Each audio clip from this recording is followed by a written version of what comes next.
ce jour, 18 décembre 2015, pour faire le point sur le 3e salon du livre et de la culture kimbanguiste. Vous avez bien entendu, le 3e salon, ça veut dire qu'il y en a eu un premier, il y en a eu un deuxième. Évidemment, nous sommes à notre 3e édition. Alors, à l'occasion de ce point de presse, nous aborderons essentiellement 2 points. Un rappel rétrospectif sur ce qui a été fait lors des éditions de salon précédentes. Cette présentation nous sera faite par le commissaire des expositions, Jérôme Makiadi. Ensuite, nous mettrons l'accent sur la 3e édition, dont le thème principal est le livre d'église, la littérature kimbanguiste. La matière que nous traitons porte sur le ministère d'enseignement et de prédication de Papa Simon Kimbangu. Il s'agit donc d'une matière religieuse. Je veux simplement dire que nous ne faisons pas de la littérature profane, la littérature mondaine. Elle se rapporte à un message bien spécifique. Voilà, sans aller plus loin, nous l'avons dit tout à l'heure, c'est le révérend Bienvenu Carbonacco qui nous traitera cette question. Sans tarder, je vais demander au commissaire des expositions, M. Jérôme Makiadi, de nous faire la rétrospective, l'historique des éditions des salons précédents. Papa Jérôme. Oui, merci Papa Enoch. C'est-à-dire que la première édition qui s'est déroulée en 2013, nous avons fait tout un travail d'estimation bibliographique. Le thème principal pour cette édition a été la littérature kimbanguiste de 1921 à nos jours, donc on était en 2013. Alors, à ce moment-là, nous avons estimé à peu près à plus de 1000 publications que nous avons répertoriées ou comptabilisées. Et nos sources, nous les tenons donc de différentes archives, par exemple des archives belges. Nous avons aussi pris en compte des archives de la bibliothèque de l'université de l'UTNL. En 2014, nous avons plutôt travaillé sur une approche épistémologique des choses. Donc nous avons travaillé sur la qualité que doit comporter des livres écrits par nos kimbanguistes, parce que nous parlons plutôt du salon du livre et de la culture kimbanguiste. Le respect que les auteurs doivent prendre en compte dans l'écriture des livres. Donc pour cette année, nous avons, ça a été dit tout à l'heure par Papa Enoch, cette année, le thème principal, c'est les livres sur les kimbanguistes, parce que les livres que nous écrivons en tant que kimbanguistes, c'est des livres qui doivent être différents par rapport aux livres qu'on peut appeler profanes. Donc voilà, c'est cet aspect des choses qu'on voudrait aborder cette année. Et pour continuer, donc... oui, Papa Enoch. Merci, monsieur le commissaire. Évidemment, les personnes qui nous suivent, les kimbanguistes ou non kimbanguistes, sont en droit de se demander la matière kimbanguiste que vous traitez. Lorsqu'on parle de culture, évidemment sur le plan anthropologique, la culture, c'est une façon d'être, une façon de se comporter, une façon de penser. Et évidemment, à travers les ouvrages, tous ceux qui lisent, qui ont lu de près ou de loin l'Église kimbanguiste, savent que être kimbanguiste, c'est vivre sa foi selon un système de valeurs ancré dans les traditions séculaires, Congo, Bantou, plus le christianisme, plus les valeurs chrétiennes. Être kimbanguiste, la culture kimbanguiste, c'est être chrétien plus autre chose. Ce que je veux introduire par là, monsieur le commissaire, c'est la notion d'innovation. L'année dernière, si je ne me trompe pas, la principale innovation que nous avons faite, c'est d'octroyer, d'attribuer un prix sur le livre qui présentait le mieux, qui avait retracé le mieux l'histoire. D'ailleurs, le titre, c'est l'histoire du kimbanguisme. C'est le livre écrit par son éminence Papa Joseph Diengenda Kuntima. sur le plan strictement culturel, qu'est-ce que les visiteurs qui vont venir nous voir peuvent s'attendre comme innovation dans cette 3e édition? Monsieur le commissaire. Voilà. Justement, pour cette année, donc, l'innovation qu'on apporte, c'est qu'on a fait des efforts pour présenter quelques éditeurs et auteurs qui écrivent depuis longtemps à Kinshasa, mais que les gens connaissent très peu ici en France ou disons en Europe. Donc cette année, par exemple, nous avons 2 livres indicatifs que nous présentons. Présentez-les, s'il vous plaît. Voilà. Donc on a par exemple ces livres-là qui ont voilà. pour titre Torche sur le pèlerinage plutôt en Kamba. C'est un livre qui est écrit par Martin Benga Kiatoumwa, qui est édité par la maison Idégisement. Donc ils sont à Kinshasa. Donc voilà, ça c'est l'innovation que nous apportons cette année. C'est présenter des auteurs qui écrivent depuis longtemps mais qui sont très peu connus ici en Europe. Donc nous avons aussi un autre livre ici. Donc voilà, la première innovation. La deuxième innovation, c'est que nous collaborons avec, ici par exemple, c'est un livre qui est écrit, c'est une bande dessinée qui est écrite par le dessinateur Alain. Notre collaboration plutôt porte sur justement mettre en place un certain nombre de livres dédiés à un public jeune. Donc voilà, les innovations cette année, c'est ça, donc présenter au public européen des éditeurs ou des auteurs du Congo, et puis aussi collaborer pour produire un contenu destiné à un public jeune. Merci beaucoup, monsieur le commissaire. Révérend, je me tourne vers vous. Vous n'êtes pas un nouveau venu pour le salon du livre et de la culture kimbanguiste. Nous savons aussi également que vous êtes théologien de formation. Vous êtes diplômé de la faculté de théologie de l'Utendélé. Et si ma mémoire est bonne, je pourrais même dire que vous avez passé un peu de temps dans les couloirs de l'administration de notre belle Église. Tout cela est à votre honneur. Mais le sujet pour lequel je souhaiterais vous interpeller, celui pour lequel vous allez vous adresser à nos visiteurs, c'est le livre d'église. Le commissaire d'exposition l'a bien notifié, l'a bien mentionné. Nous ne faisons pas de la littérature profane. La littérature que nous faisons porte sur une matière religieuse, sur le ministère d'enseignement et de prédication de Papa Simon Kimbangu. Nous avons notre temps, révérend. Prenez votre temps. Qu'est-ce qu'on peut s'attendre? Quelles précautions doit-on prendre pour publier un livre qui soit considéré comme un livre d'église? Qu'est-ce qu'un livre d'église? Révérend, je vais être direct avec vous. Qu'est-ce qu'un livre d'église? Quelle est la différence entre un livre d'église et un livre profane? Oui, merci beaucoup. Dans notre façon de voir les choses, nous avons voulu nous inscrire un peu dans la ligne évolutive des choses. C'est-à-dire, au premier salon, on a essayé de parler de la littérature kimbanguiste. C'est-à-dire, nous avons estimé faire une sorte d'inventaire littéraire de tout ce qui a déjà été écrit sur le kimbanguisme. Alors, au deuxième salon, nous avons pensé faire un peu, si vous voulez,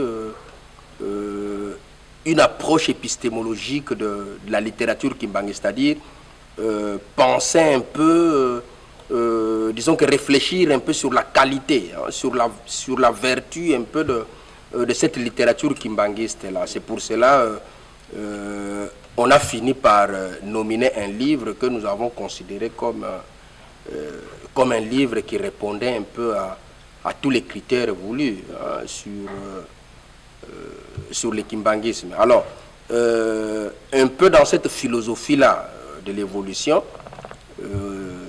au troisième salon, on a pensé parler du livre sur le kimbanguisme.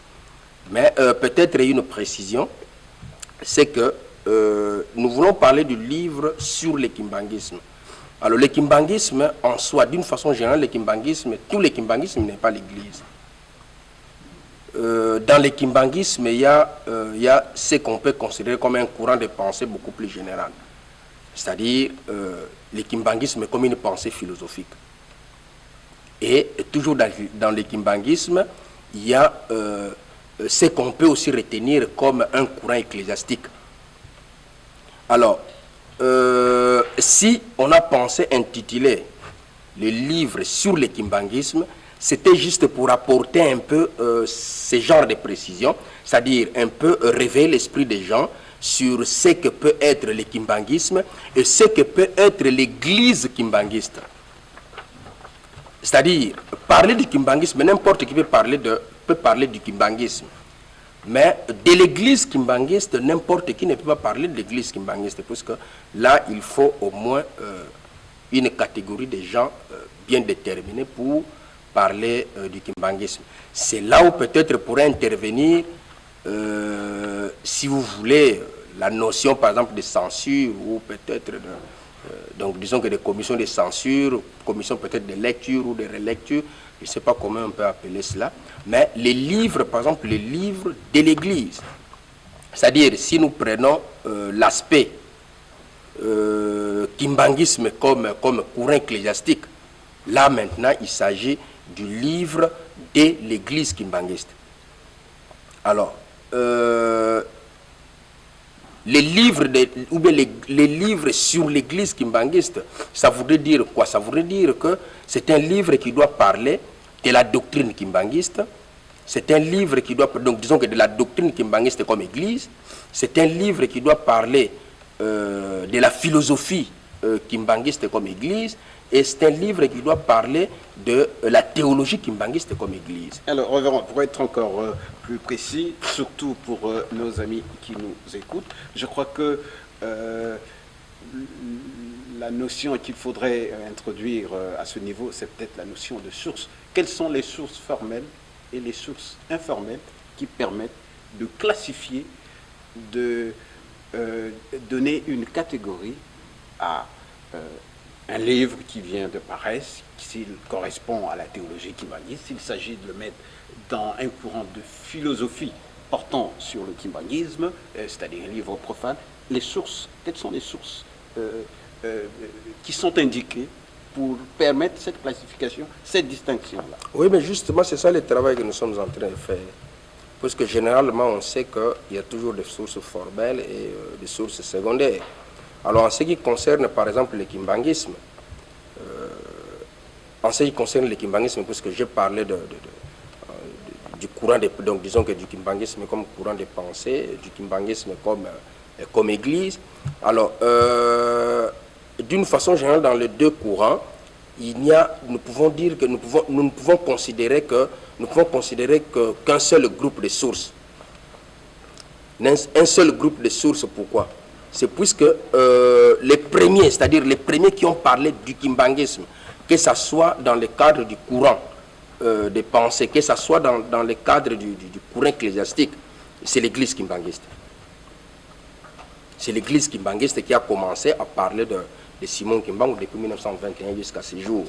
Ça voudrait dire quoi? Ça voudrait dire que pour faire du kimbanguisme, qu'on soit du côté de la philosophie, c'est-à-dire du côté du courant des pensées philosophiques, qu'on soit du côté du courant ecclésiastique. J'aime pas trop ce terme-là religieux, parce que ça, voilà. Alors, que ça soit du côté du courant ecclésiastique, la source du kimbanguisme, c'est le catéchisme kimbanguiste d'abord. C'est-à-dire, il y a Bivuye Mvutu, Teziantangu et Sonoya Velela. Nous avons les principes et méthodes. Qui sont des livres canoniques. Nous avons les livres verts, c'est-à-dire l'histoire du kimbanguisme, livre écrit par son éminence Diangenda Kuntim. Ce sont disons que les premières sources formelles pour faire du kimbanguisme. Toute personne qui écrit sur le kimbanguisme, qui ne cite pas ces sources-là, ça voudrait dire qu'il fait autre chose que le kimbanguisme. Parce que ce sont les premiers écrits qu'on peut considérer comme le premier. Oui, ce sont les premiers écrits formels du kimbanguisme. Puisqu'il y a une chose qu'il faut aussi retenir, c'est que il existe des correspondances, par exemple, de Simon Kimbangu. Hein, donc les Buvuyemvutu, l'Intejantango et les Sonoya Velela, ce sont, si vous voulez, ce sont des condensés des correspondances de Simon Kimbangu. Les principes et méthodes, ce sont, donc disons que dans les principes et méthodes, il y a des instructions personnelles de Simon Kimbangu lui-même. Sur ce que devait être la doctrine de son outre, église. Voilà, c'est ça. Donc, outre les écrits, par exemple, de Mfinanga Nzungu, puisque les écrits de Mfinanga Nzungu, donc le secrétaire de Simon Kimbangu lui-même, c'était juste des écrits qui racontaient un peu les événements journaliers. Donc l'activité journalière de Simon Kimbangu, c'est que Simon Kimbangu faisait au jour le jour. Mais en ce qui concerne par exemple l'instruction de l'église, les rites, les symboles, les sacrements par exemple, ça c'était, oui, c'était dans la correspondance de Simon Kimbangu. Quand on utilisait par exemple, je ne sais pas, vous vous rappelez peut-être de Papa Diakano, Papa Diakano qui servait de facteur entre Nkamba et Lubumbashi pour ramener des correspondances. Vous voyez? Donc, oui, par exemple, pour pratiquer les premiers baptêmes, les premiers baptêmes en 1944, c'est Simon Kimbangu lui-même qui a donné les rites. Puisque les premiers baptisés de l'église kimbanguiste, c'est Papa Dialunga Nakiangan. C'est lui, donc en 1944, pour les baptiser, c'était les instructions personnelles de Papa Simon Kimbangu que vous allez utiliser tel baptême. Ouais, un peu. Donc tout ça, les rites, par exemple pour ordonner le catéchiste, le diacre, donc tout ça, disons que tout ça, ça relève de la correspondance directe de Simon Kimbangu lui-même, et c'est ce qu'on a essayé un peu de reprendre dans les Buvuyemvutu, dans l'Intejantango, le Sonoya Velela, les principes et méthodes et les livres verts. C'est pour ça que nous considérons cela comme les sources formelles du kimbanguisme. Merci, merci révérend. Voilà, je crois que nous avons tous suivi. Eh bien, nous sommes aujourd'hui le 18 décembre 2015, que le jour d'ouverture.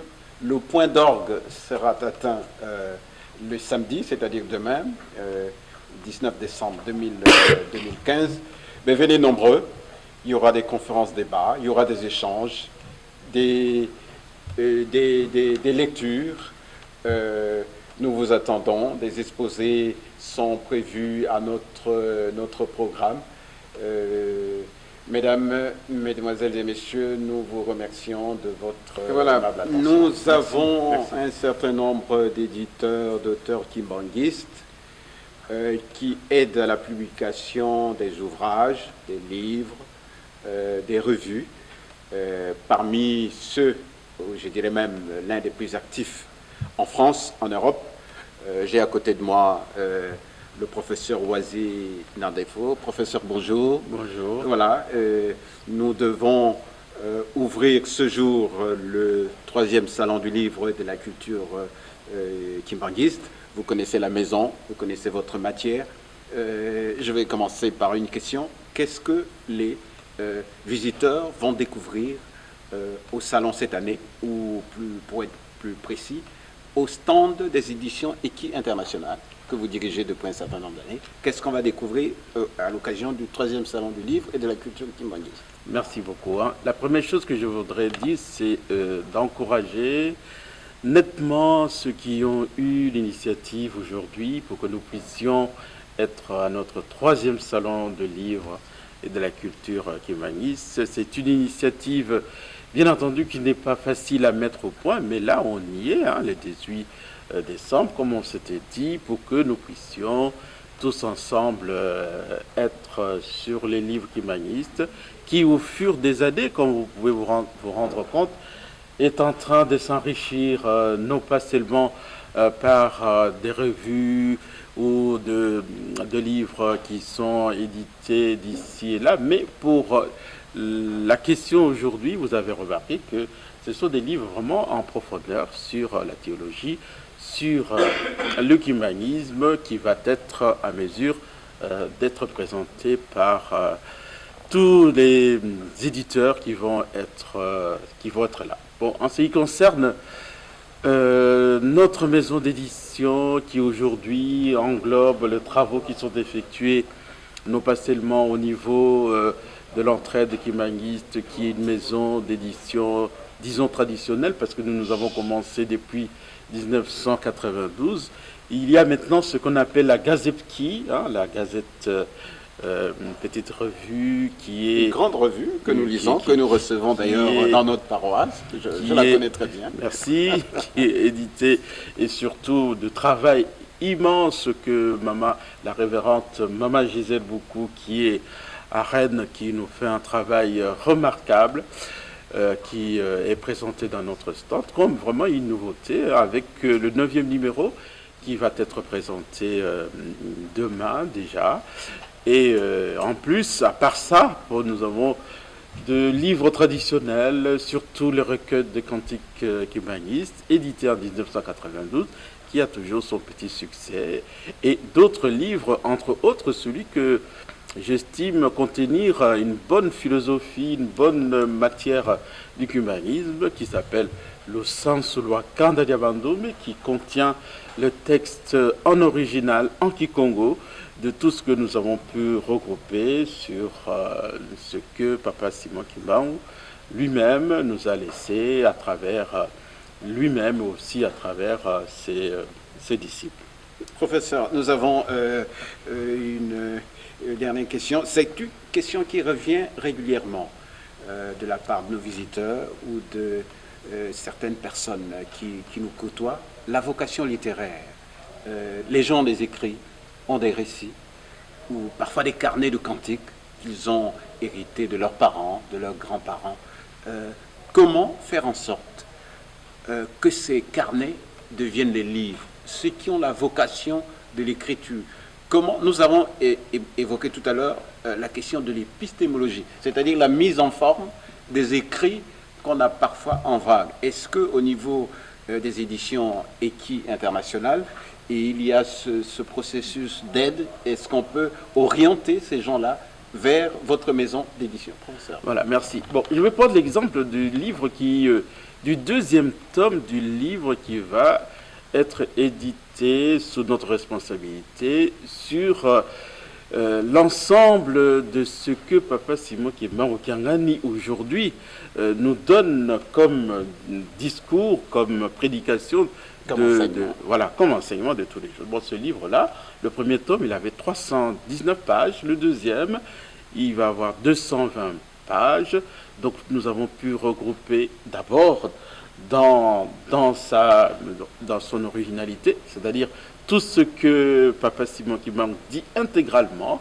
et de l'autre côté, il y a un travail d'analyse, un travail de résumé qui est effectué par toute une équipe, dont Maman Gisèle Boukou, parce que ces 2 ouvrages sont à son nom, qui permet aujourd'hui, à mon avis, parce que c'est quelque chose peut-être qui a manqué pour Papa Diangena, mais maintenant, Diangena Kontima, mais maintenant nous avons cette possibilité d'avoir tous les jours Maman Tétis avec Maman Lydia qui, en relation, nous met sur les Facebook, ou est-ce que nous puissions avoir ces interviews. Maintenant, nous avons la Presqu'île, la Presqu'île qui sont là.